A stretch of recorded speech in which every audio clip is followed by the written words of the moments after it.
At Christmas season, one of the things I love doing, besides reading the Bible, is turning away from the Christmas shows and movies on TV, turning away from any Christmas videos on your computer, turning away from your phone, and turning away from Christmas jingles on the radio, and just read some Calvin and Hobbes Christmas stories in the Calvin and Hobbes books.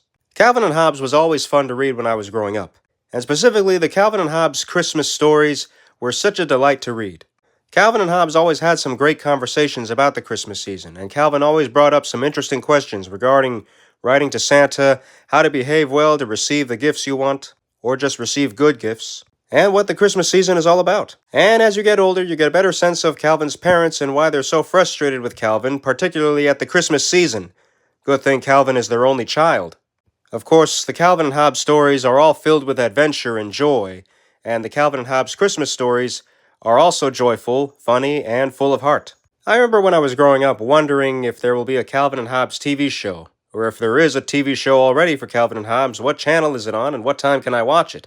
I remember even having dreams that I was watching TV and the Calvin and Hobbes show was on. And when I read further into it, I found out that creator Bill Watterson never approved a Calvin and Hobbes TV series. He always wanted readers to stick to the books. He never liked the idea of hearing Calvin's voice. He's been offered many times to do Calvin and Hobbes the series, Calvin and Hobbes the movie, even Calvin and Hobbes merchandise, and he turned it all down so he can keep readers focused on the books. And as I read and reread the Calvin and Hobbes stories, I get a better understanding of why Bill Watterson wants fans to stick to his books. Although I think these stories could translate to the screen, having these books allows fans to simply read the books and stay focused on reading the books. When I later introduced my little sister to Calvin and Hobbes, we had a blast just laughing while reading the books. And I later explained to my little sister, hey, you've seen Charlie Brown's show, but you've never seen the Calvin and Hobbes show. And you know why? Because there is no Calvin and Hobbes show. Creator Bill Watterson wants readers to stick to his books. There have been some parodies of Calvin and Hobbes, like that Robot Chicken parody, and that quick reference to Calvin and Hobbes in Family Guy.